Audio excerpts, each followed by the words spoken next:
Eyes of the Wise, Volume 1.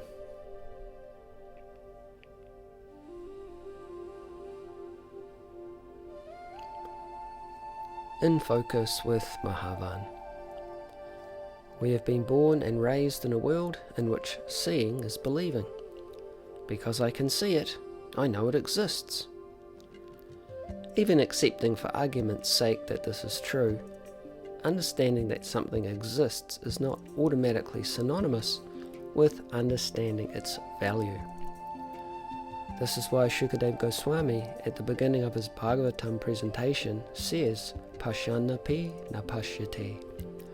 Although seeing, those who are not Krishna conscious actually don't see.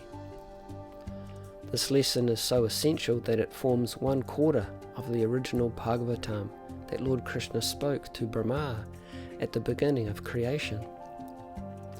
O Brahma, whatever appears to be of any value, if it is without relation to me, has no reality. Know it as my illusory energy, that reflection which appears to be in darkness. Srimad Bhagavatam, Canto 2, Chapter 9, Text 34.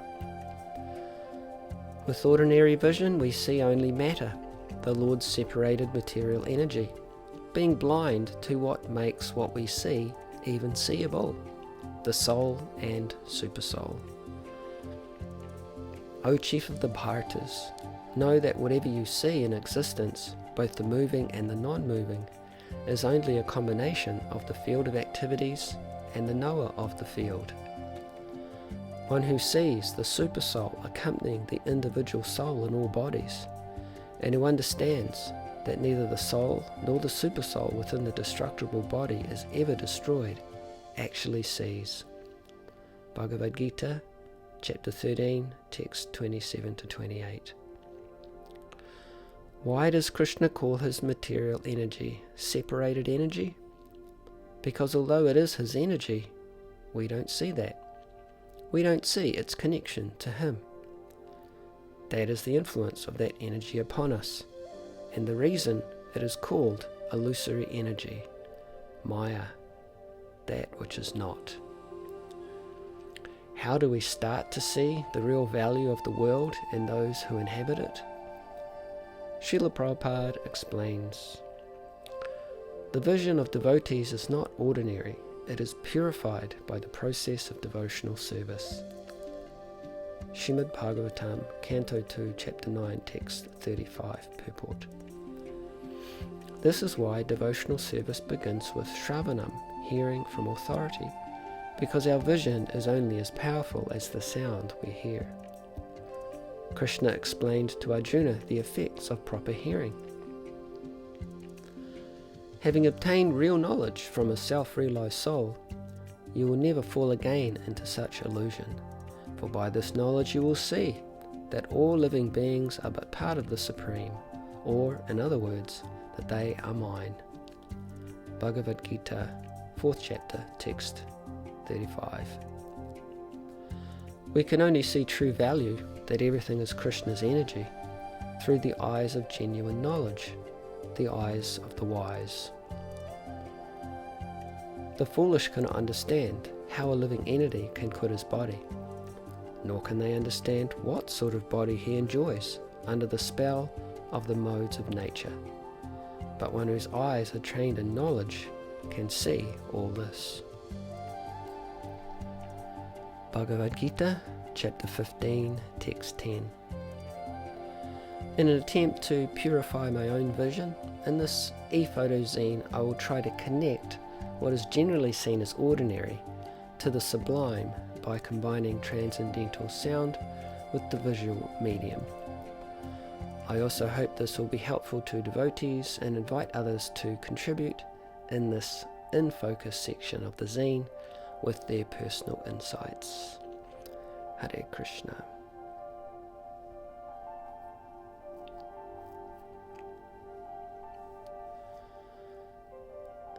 In this first image we see a common sight today. Someone on the street with their cell phone to their ear. This image was taken on the terrace just near my flat in Willis Street. And it reminds me of this particular text from the second canto, first chapter. It's the first text of the second canto, spoken by Shukadeva Goswami, who says, "My dear king, your question is glorious because it is very beneficial to all kinds of people. The answer to this question is the prime subject matter for hearing, and it is approved by all transcendentalists." You may remember that question from the end of the first canto, where Parikshit Maharaj was sitting on the bank of the Ganges, awaiting his inevitable death through the bite of a snake bird. In that situation, he asked all the assembled sages, and at last he asked Shukadeva Goswami, what is the duty of everyone in all circumstances, and specifically of one who is about to die? This is Shukadeva Goswami's initial reply to that question.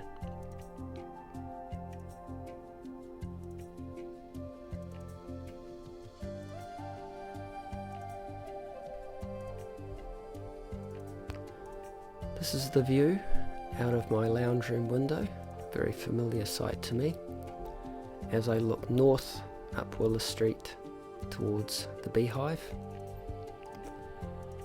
This is Astelia House, and then further along to the right we have the majestic centre, the tallest building in Wellington. On this particular day we had some dramatic cloud over the buildings, and this particular scene reminded me of the verse from the third canto of Srimad Bhagavatam, spoken by Lord Kapila Dev, about the powerful influence of time and how it's imperceptible to those who are absorbed in material consciousness. He says, as a mass of clouds does not know the powerful influence of the wind, a person engaged in material consciousness does not know the powerful strength of the time factor by which he is being carried.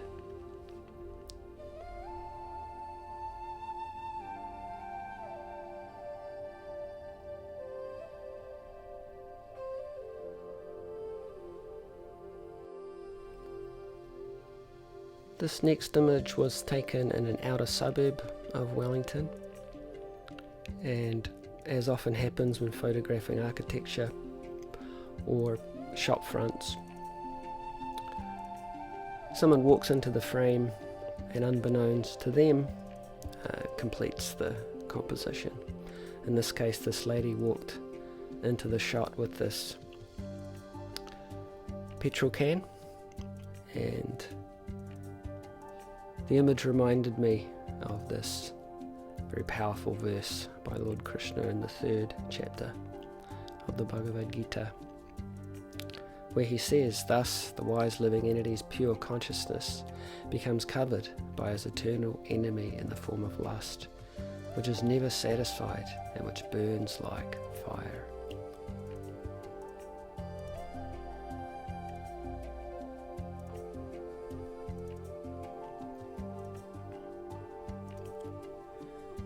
This image was taken in Vrindavan, in Loy Bazaar, in 2016. That was my first trip to India and to the Holy Dham, Sri Vrindavan Dham. On this occasion we were taking a rickshaw to Loy Bazaar, and we went down a very narrow street, as there are many in Loy Bazaar, and we were going slowly, trying to avoid animals and other rickshaws and people, and we happened to be following these two boys as they walked arm in arm together.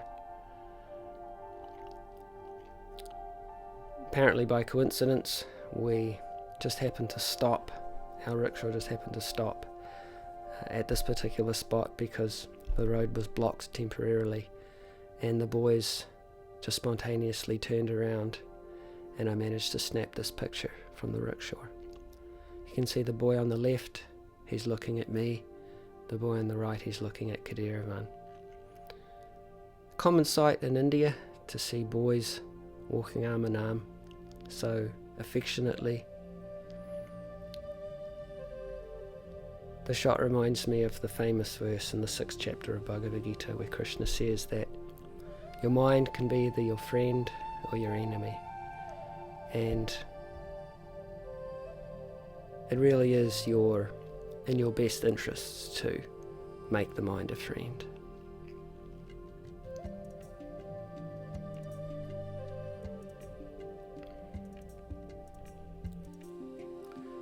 This picture was taken in Seatoun, which is a coastal suburb on the east coast of Wellington. And these are boat sheds on the beach there in Seatoun. This whale depicted here above the doors of the boat shed reminded me of how Srila Prabhupada explains a devotee is like a great aquatic swimming in the ocean of the nectar of devotion. Here we have Srila Prabhupada speaking in London, March 12, 1975, explaining, for the Mayavadi who wants to become one with the Supreme, you can become one. One means the same thing, a small portion of the water. But our philosophy is not to mix up with the water superficially, but enter into the water and live there like fish. Big fish. That is our philosophy. What is the use of becoming one with the water? Go within the water and live there like a whale fish perpetually. That is our philosophy. So that is secure philosophy, because as soon as you actually become a big fish within the water, there is no question of evaporation. But if you remain superficially on the water, then you will be evaporated again, and again thrown outside. Then again come as river. So your coming and going, repetition of birth and death will not stop. But one should become a big fish. There is no evaporation.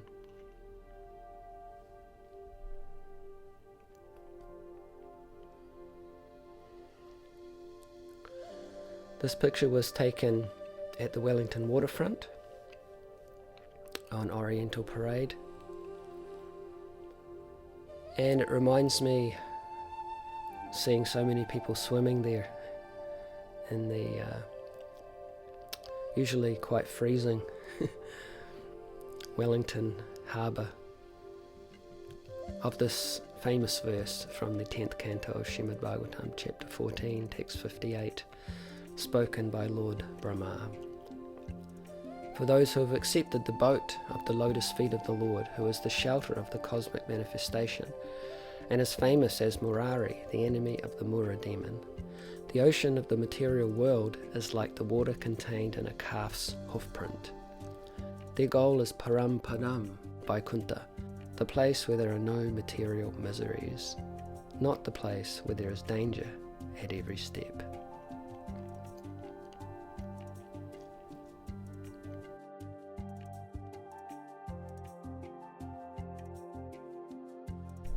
This picture was taken in Courtney Place at the Bliss Bar. Of course, the kind of bliss that goes on in the bar is not the same kind of bliss that Lord Krishna talks about here in the 6th chapter of the Bhagavad Gita, which is the bliss of the soul in connection to the Supreme Soul. That is the ultimate goal of yoga. To connect to Krishna, the all-attractive Supreme Personality of Godhead. He says in that joyous state of yoga, one is situated in boundless transcendental happiness, realized through transcendental senses. Established thus, one never departs from the truth, and upon gaining this, he thinks there is no greater gain.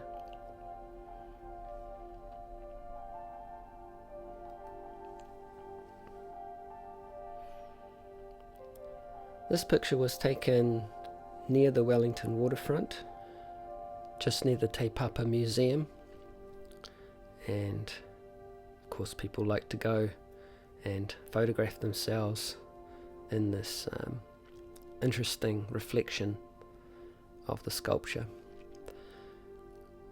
It reminds me of the verse in the Bhagavad Gita where Lord Krishna explains, "Understand that as the mighty wind blowing everywhere rests always in the sky, all created beings rest in me."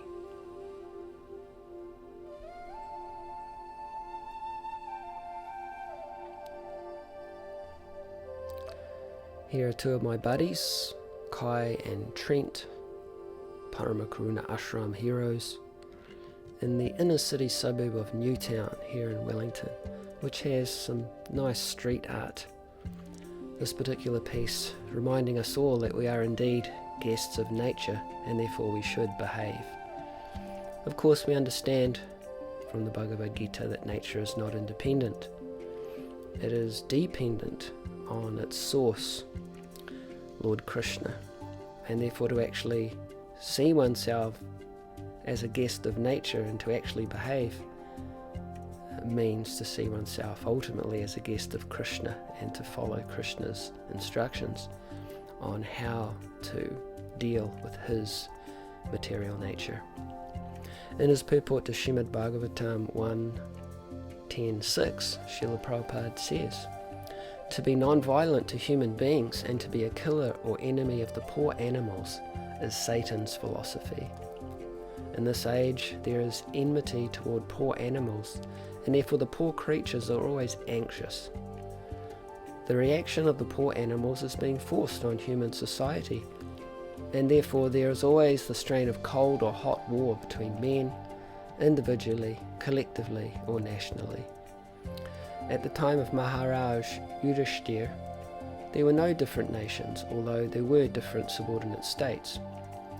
The whole world was united, and the supreme head, being a trained king like Yudhishthira, kept all the inhabitants free from anxiety, diseases, and excessive heat and cold.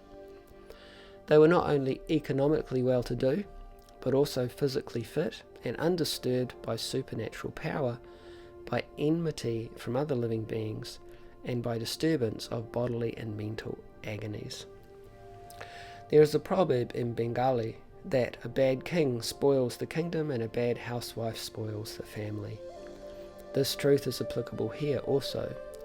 Because the king was pious and obedient to the Lord and sages, because he was no one's enemy, and because he was a recognized agent of the Lord and therefore protected by him, all the citizens under the king's protection were, so to speak, directly protected by the Lord and his authorized agents. Unless one is pious and recognized by the Lord, he cannot make others happy who are under his care. There is full cooperation between man and God and man and nature, and this conscious cooperation between man and God and man and nature, as exemplified by King Yudhishthira, can bring about happiness, peace and prosperity in the world. The attitude of exploiting one another, the custom of the day, will only bring misery.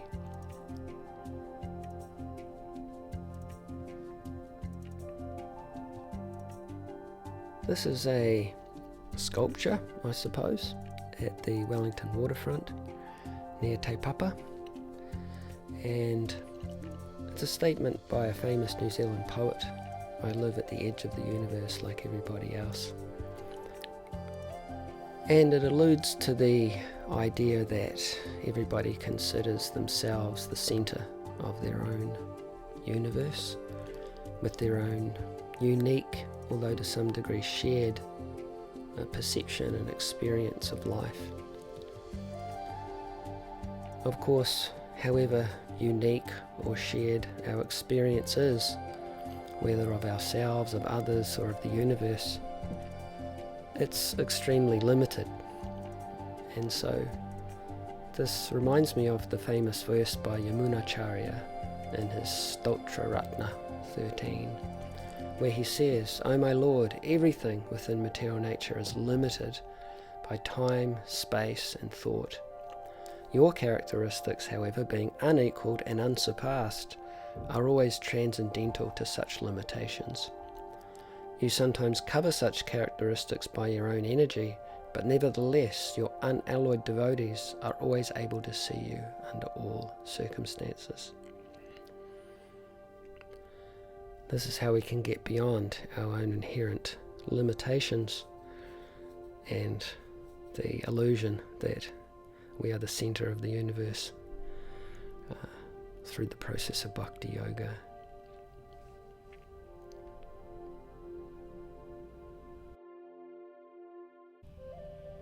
This picture was taken near Arrow Street here in the Central Business District, a short walk from my flat on Willis Street.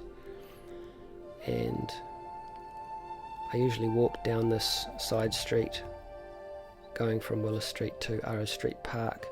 There's a nice park there with some big trees, and it's nice to sit there and get a little bit of fresh air and some energy from the trees. And as in Newtown, there's some interesting street art in Arrow Street and around Arrow Valley. This one caught my attention the other day, War No More. It reminded me of the famous peace formula that Lord Krishna gives us in the 5th chapter of the Bhagavad Gita. A person in full consciousness of me, Krishna says, knowing me to be the ultimate beneficiary of all sacrifices and austerities, the Supreme Lord of all planets and demigods, and the benefactor and well-wisher of all living entities, attains peace from the pangs of material miseries.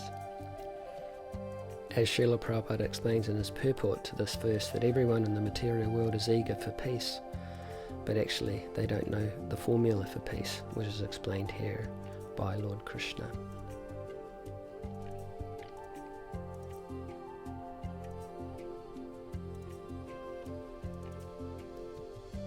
This picture was also taken at the Wellington waterfront, just near Te Papa. This is a place that I usually walk for exercise. And we see many cyclists and also e-scooter riders along the waterfront. We see this lady actually sitting on a box of some kind on her e-scooter, which is unusual. Usually you stand on a scooter. And as Krishna explains here in the Bhagavad Gita, chapter 18, we're all actually seated on a machine made of the material energy, a yantra. That's this particular material body we have in this lifetime. And within our heart, he is there, seated as the super soul, and he's directing our wanderings from machine to machine, from body to body, lifetime after lifetime.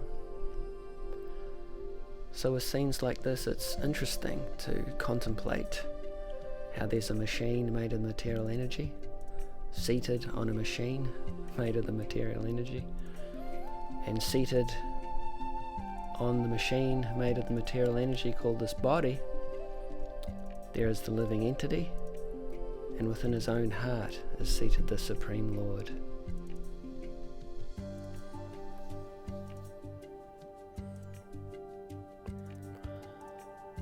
And here we are back at the cover shot for Volume 1 of Eyes of the Wise.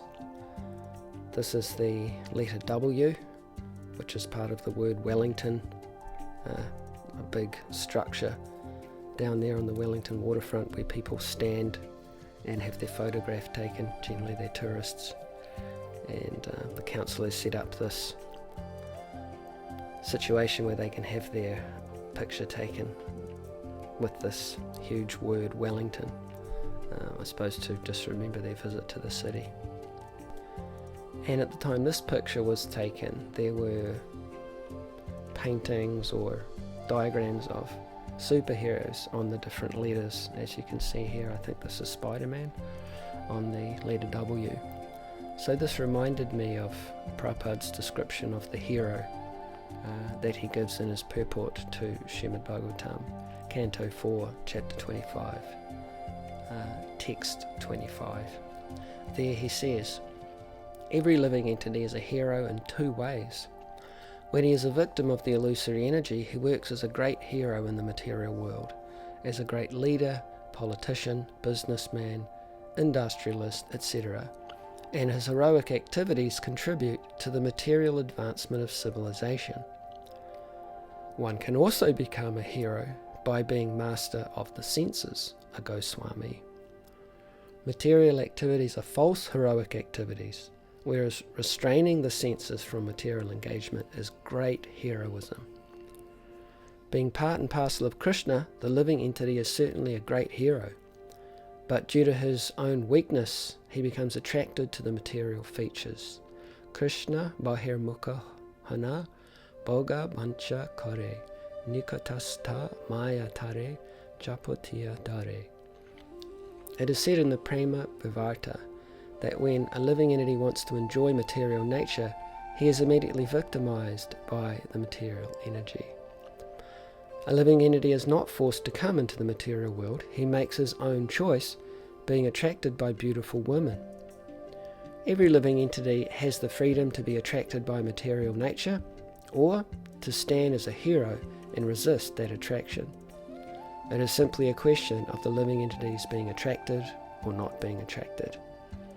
There is no question of his being forced to come into contact with material energy.